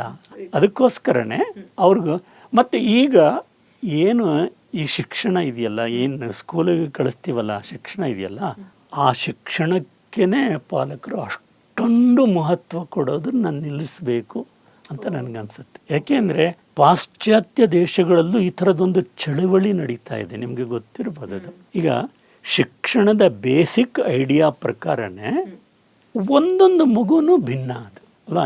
Each child is unique. ಅದು ಈ ಯೂನಿಫಾರ್ಮ್ ಎಜುಕೇಷನ್ ಅಂತ ಹೇಳ್ತಾರಲ್ಲ, that is the against the basic principle of education. ಈಗ ಇದು ಹೇಗಾಗುತ್ತೆ ಅಂದರೆ, ನಾವು ಏನು ಮಾಡ್ತಾ ಇದ್ದೀವಿ ಅಂದರೆ, ಎಲ್ಲ ಬೇರೆ ಬೇರೆ ಪ್ರಾಣಿಗಳಿದೆಯಲ್ಲ, ಒಂದು ಒಂಟೆ ಇರ್ಬೋದು, ಆನೆ, ಹುಲಿ, ಚಿರತೆ, ಮಂಗ, ನಾಯಿ, ಅದನ್ನೆಲ್ಲದನ್ನು ಒಂದು ಮರದ ಮುಂದೆ ನಿಲ್ಲಿಸಿ uniform correct fall in line ಅಂಥೇಳಿ ಅವ್ರಿಗೆ ಪರೀಕ್ಷೆ ಏನು ಅಂದರೆ ಮರ ಹತ್ತಬೇಕು. ಪ್ರತಿಯೊಂದರಲ್ಲೂ ಇರುವಂಥ ಸಾಮರ್ಥ್ಯ ಬೇರೆ, ಅದ್ರ ಕೌಶಲ್ಯ ಬೇರೆ ಅಲ್ವಾ? ನಾವು ಹೀಗೆ ಮಾಡ್ತಾ ಇದ್ದೀವಿ. ಅದಕ್ಕೇನೆ ನಿಮಗೆ ಗೊತ್ತಿರ್ಬೋದು, ಹೋಮ್ ಸ್ಕೂಲಿಂಗ್ ಅಂತ ಒಂದು ಚಳವಳಿ ನಡೀತಾ ಇದೆ. ಅದು ಎಷ್ಟು ಜನ, ಅದು ನಮ್ಮ ಕನ್ನಡದಲ್ಲೂ ಕೂಡ ಒಂದು ಹಾಡಿದೆ, ಮನೆಯೇ ಮೊದಲ ಪಾಠಶಾಲೆ, ಜನನಿ ತಾನೇ ಮೊದಲ ಗುರುವು, ಜನನಿಯಿಂದ ಪಾಠ ಕಲಿತ ಜನರು ಧನ್ಯರು. ಅದಕ್ಕೋಸ್ಕರನೇ ಮುಖ್ಯವಾಗಿ ಉಳಿಯೋದೇನೆ ಮನೇಲಿ ಸಿಗುವಂಥ ಶಿಕ್ಷಣ. ಅದು ಅದೇ ಬರೀ ಹಾಡಿಗೋಸ್ಕರ ಅಲ್ಲ, ಅದು ನೀವು ಮನೇಲಿ ಕೊಡೋದೇನೆ. ಈಗ ಶಾಲೆಗಳಲ್ಲೂ ಈ ಥರ ಎಲ್ಲ ಒತ್ತಡದಲ್ಲಿ ನಡೀತಾ ಇರುತ್ತೆ. ನಾವು ಅವರಿಂದ ಏನು ನಿರೀಕ್ಷೆ ಮಾಡಲಿಕ್ಕಾಗುತ್ತೆ? ಅದು ಅದಕ್ಕೋಸ್ಕರನೇ ನಮ್ಮ ಮಕ್ಕಳಿಗೆ ಬೇಕಾಗಿರೋ ಅಂಥ ಮೌಲ್ಯಗಳನ್ನು ನಾವೇ ಮಾಡಬೇಕು. ಇನ್ನೂ ಒಂದು ಅಂದರೆ, ಅಕಸ್ಮಾತ್ ಟೀಚರ್ಸಲ್ಲಿ ಏನಾದರೂ ಆ ಥರದ್ದು ಕೆಲವು ಸಮಸ್ಯೆಗಳು ಕಾಣಿಸ್ತು, ದೋಷಗಳು ಕಾಣಿಸ್ತು ಅಂತ ಹೇಳಿದ್ರೆ, ಅದು ಶಿಕ್ಷಣದ ಒಂದು ಭಾಗ. ಯಾಕೆ ಅಂದರೆ, ಮಗು ಮುಂದೆ ದೊಡ್ಡದಾದ ಮೇಲೆ ಹೋಗಿ ನೆಲೆಸಬೇಕಾಗಿರೋ ಸಮಾಜದಲ್ಲಿ ಆ ಎಲ್ಲ ಸಮಸ್ಯೆಗಳಿದೆ. ಸಮಾಜದಲ್ಲಿ ಪಕ್ಷಪಾತ ಧೋರಣೆ ಇದೆ ಅಲ್ವಾ? ಅವರನ್ನು ಎಲ್ಲರೂ ಪ್ರೀತಿಯಿಂದ ಮಾತಾಡ್ಸೋದಿಲ್ಲ. ನಾವೇ ನಮ್ಮ ಬಸ್ನಲ್ಲಿ ನಾನು ಪ್ರಯಾಣ ಮಾಡ್ತಿರ್ಬೇಕಾದ್ರೆ ನನ್ನ ಮಗು ಇಂಪಾರ್ಟೆಂಟ್, ಅವನಿಗೆ ಸೀಟ್ ಸಿಗಬೇಕು. ಇನ್ನೂ ಯಾರೋ ದೊಡ್ಡವ್ರು ಇದ್ರೂ ಅವ್ರಿಗೆ ನೋಡು, ಅವ್ರು ದೊಡ್ಡವರು, ಅವ್ರಿಗೆ ಗೌರವ ಕೊಡಬೇಕು, ದೊಡ್ಡವರಲ್ವಾ ಅವರು, ನೀನು ಸ್ವಲ್ಪ ಎದ್ದು ನಿಂತ್ಕೊ, ತೊಡೆ ಮೇಲೆ ಬೇಕಾದ್ರೆ ನಂಗೆ ಕೂತ್ಕೊ, ಅವ್ರಿಗೆ ಕೊಡು. ನಮ್ಮ ಮಕ್ಳಿಗೆ ಕಲಿಸ್ತೀವಾ? ಬೇರೆ ಎಲ್ಲರೂ ಕಡಿಮೆ, ಅವರು ನನ್ನ ಮಗ ಜಾಸ್ತಿ, ನನ್ನ ಮಗಳು ಜಾಸ್ತಿ. ಅದು ಆ ಮಗು ಹೇಗೆ ಬೆಳೆಯುತ್ತೆ ಅದು ಅಲ್ವಾ? ಅದಕ್ಕೋಸ್ಕರನೇ ಇಡೀ ಸಮಾಜ ನನ್ನ ವಿರೋಧಿ ಅಂತ ಅನ್ನೋ ಭಾವನೆನೇ ಆ ಮಗು ಮನಸ್ಸಿನಲ್ಲಿ ಬರ್ಬೋದು. ಅದು ಆ ಥರ ಆಗುತ್ತೆ ಅದು. ಅದಕ್ಕೋಸ್ಕರನೇ ಪಾಲಕರಲ್ಲೂ ಸ್ವಲ್ಪ ಧೋರಣೆಯಲ್ಲಿ ವ್ಯತ್ಯಾಸ ಆಗಬೇಕು ಅಂತ ನನಗನ್ಸುತ್ತೆ. ಈ ಅಕಾಡೆಮಿಕ್ ಎಜುಕೇಷನ್ಗೆ ಅಷ್ಟೊಂದು ಮಹತ್ವ ಕೊಡೋ ಅಂಥದ್ದು ಕೂಡ. ಏಕೆಂದರೆ uniform literacy correct, uniform numeracy, ಅವ್ರಿಗೆ ಅಕ್ಷರ ಓದಲಿಕ್ಕೆ ಬರೀಲಿಕ್ಕೆ ಅಷ್ಟು ಯೂನಿಫಾರ್ಮ್ ಅದು ಇರ್ಬೋದು. ನ್ಯೂಮರಸಿ ಲೆಕ್ಕ ಹಾಕಲಿಕ್ಕೆ, ಕೂಡ್ಲಿಕ್ಕೆ, ಕಳೀಲಿಕ್ಕೆ ಅಷ್ಟು ಅಲ್ಲಿವರೆಗೆ ಮಾತ್ರ, ಅಲ್ಲಿ ಮುಂದಿಂದ ಅಲ್ವೇ ಅಲ್ಲ ಅದು. ಮತ್ತು ಶಿಕ್ಷಕರಿಗೂ ಇದು ತಿಳ್ಕೊಂಡಿರಬೇಕು, ನಾನು ಕಲಿಸ್ತೀನಿ ಅಂತ ಯಾರು ಮನಸ್ಸಿನಲ್ಲಿ ಇಟ್ಕೊಂಡಿರೋ ಅಂತಾರೆ ಥರ ಶಿಕ್ಷಕರು, ಅವರು ಒಳ್ಳೆ ಶಿಕ್ಷಕರಾಗಲ್ಲ. ನಾನು ಆಡೋ ಅಂಥ ಯಾವುದೋ ಮಾತೋ ಏನೋ ಏನಾಗ್ಬೋದು. ಈಗಿನ ಕಾಲದಲ್ಲೇ ಮಕ್ಕಳುಗಳು ಇಷ್ಟು ಸೂಕ್ಷ್ಮ ಇರೋದು. ನನಗೆ ನೆನಪಿದೆ, ಒಬ್ಬ ಹುಡುಗ ಅವನು ಸ್ಪೆಲ್ಲಿಂಗ್ ತುಂಬ ತಪ್ಪು ಬರೀತಾ ಇದ್ದ. ಇದು 2 ಅಕ್ಷರ, ಒಂದು 7-8 ಅಕ್ಷರಗಳಿರುವಂಥ ಒಂದು ಪದ ತಪ್ಪು ಬರೆದ್ರೆ, ಇದು ವಾದ್ ಅನ್ನೋದು, ದಿಸ್ ದಟ್ ಅನ್ನೋದನ್ನು ತಪ್ಪು ಬರಿತಾ ಇದ್ದ ಅವನು. ಅದು ಬಿಕಾಸ್ ಆಫ್ ಹಿಸ್ ಕೇರ್ಲೆಸ್ನೆಸ್. ಅವನ ತಂದೆ ಟೀಚರು, ನನಗಿಂತ ದೊಡ್ಡವರು, ಆಗ 20 ವರ್ಷ ಸರ್ವೀಸ್ ಆದವರು, ಒಬ್ಬನೇ ಮಗ. ಅದು ಇವನಿಗೆ ಹೇಗಾದರೂ ಮಾಡಿ ಇದನ್ನು ಬಿಡಿಸ್ಬೇಕು ಅಂತ ನನಗನ್ನಿಸ್ತು. ಒಂದು ದಿವಸ ಕ್ಲಾಸ್ನಲ್ಲೇ ಎಲ್ಲರ ಎದುರುಗಡೆನೆ ನಾನು ಕರೆದು ಅವನಿಗೆ ನೋಡಿ ಈ ಥರದ್ದೆಲ್ಲ ತಪ್ಪು ಮಾಡಿದೀಯಾ, ಸರಿನಾ ಇದು, ನೀನು ಇಷ್ಟು ಕೇರ್ಲೆಸ್ ಆಗಿ ಬರೆದಿದೆಯಾ ಅಲ್ವಾ, ಇದು ಅನ್ನೋದಕ್ಕೆ ಸ್ಪೆಲ್ಲಿಂಗ್ ಗೊತ್ತಿಲ್ಲ ನಿನಗೆ ಅಂಥೇಳಿ ಒಂದು ಡೇಟ್ ಹಾಕ್ತೆ ನಾನು. ಸ್ವಲ್ಪ ಹೊರಗೆ ಇತ್ತು ಅಂತ ಕಾಣಿಸುತ್ತೆ.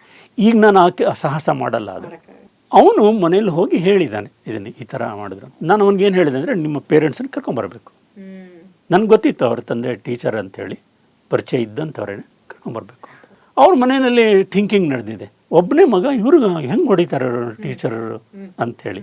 ಆದರೆ ಆ ಹುಡುಗ ಪಟ್ಟು ಹಿಡ್ದಿದ್ದಾನೆ, ಹೋಗೋದು ಬೇಡ ಅವನಿಗೆ, ಹೋಗೋದೇ ಬೇಡ ಕ್ಲಾಸ್ಗೆ ಹೋಗೋದು ಬೇಡ ಅಂತ ಹೇಳಿ. ಆದರೆ ಅವನು ಪಟ್ಟು ಹಿಡ್ದಿದ್ದಾನೆ, ಅಪ್ಪ ಒಂದು ಸರಿ ಬಂದು ಹೋಗ್ಬಿಡೋ ನೀನು, ನಾನು ಇನ್ಮೇಲೆ ಸರಿ ಮಾಡಲ್ಲ, ಮತ್ತು ಟೀಚರ್ ಸರ್ ಈ ಥರ ಮಾಡೋ ಥರನೂ ನಾನು ಮಾಡಲ್ಲ ಕೆಲಸ ಅಂತ ಹೇಳಿದ್ದಾನೆ.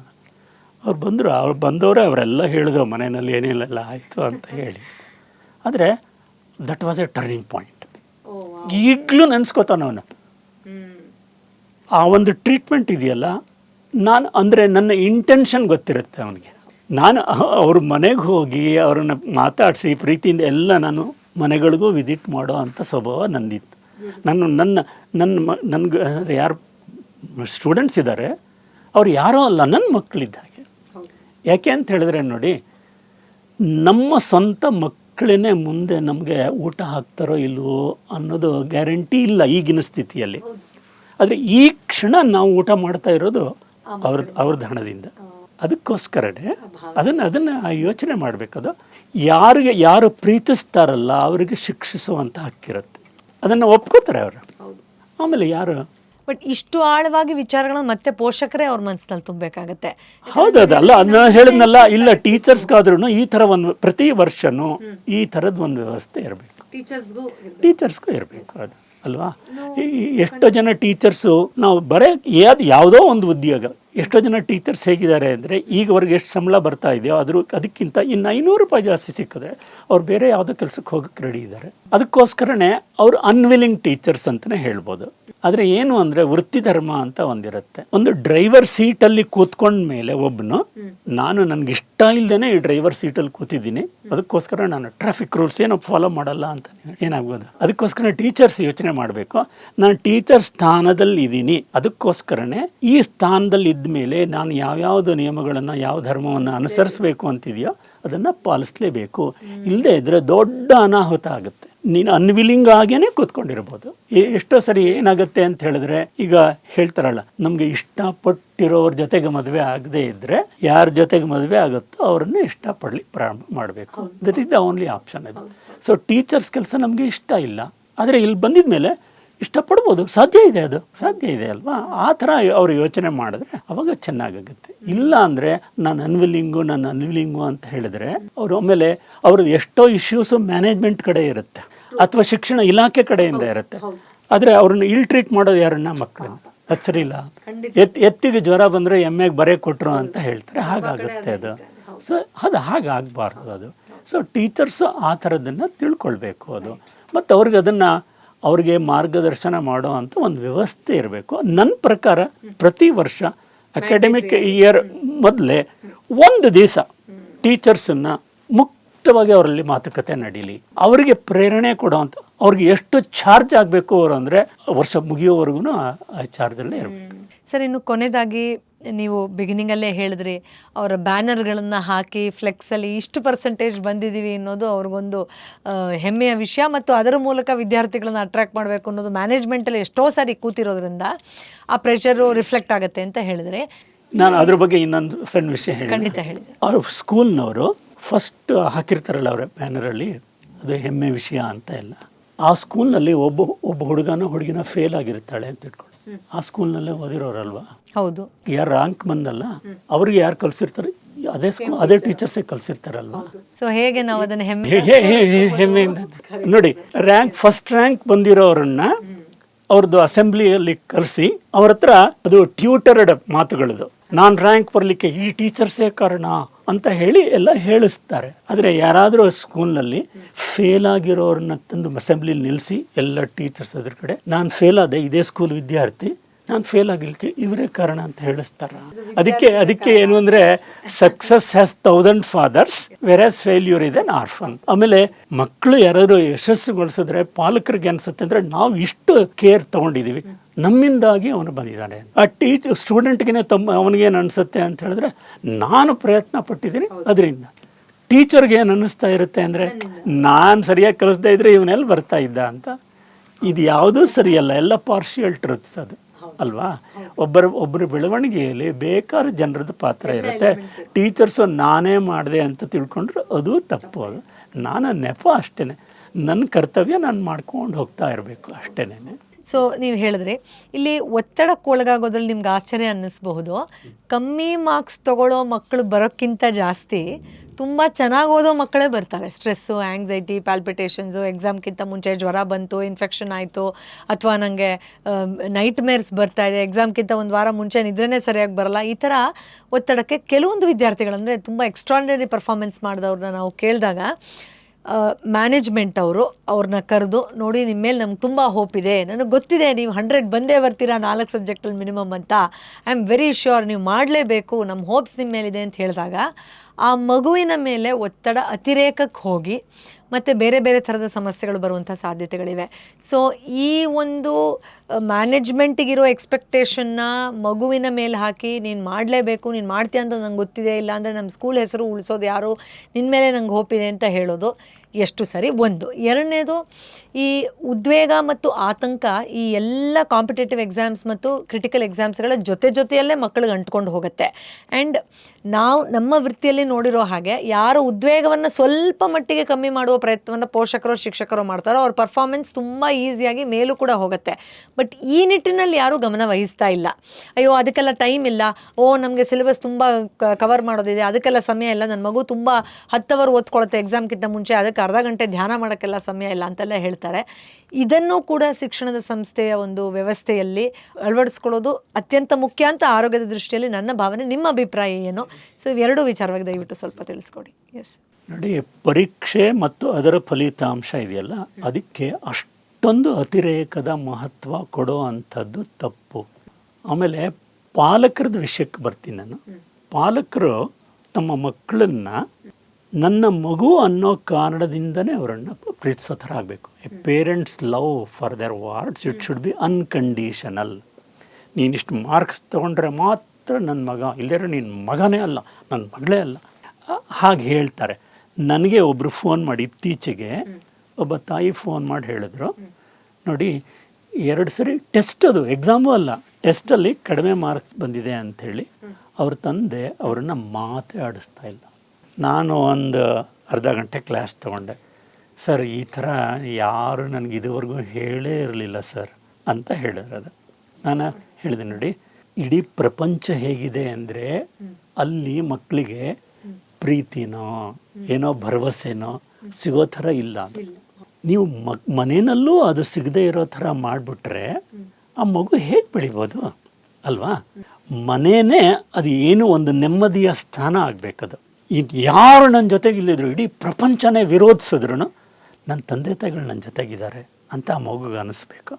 ಅದು ತಂದೆ ತಾಯಿಗಳ ಪ್ರೀತಿ. ಅದು ನೀವು ಒಂದು ಸರಿ ಹೇಳಿ, ನೀನು ಫೇಲ್ ಆದ್ರೂ ನೀನು ನಮ್ಮ ಮಗುನೇ, ಆಯಿತಾ? ನಮಗೆ ಅಷ್ಟೇ ಪ್ರೀತಿ ಸಿಗತ್ತೆ, ಅದಕ್ಕೇನೂ ಇಲ್ಲ.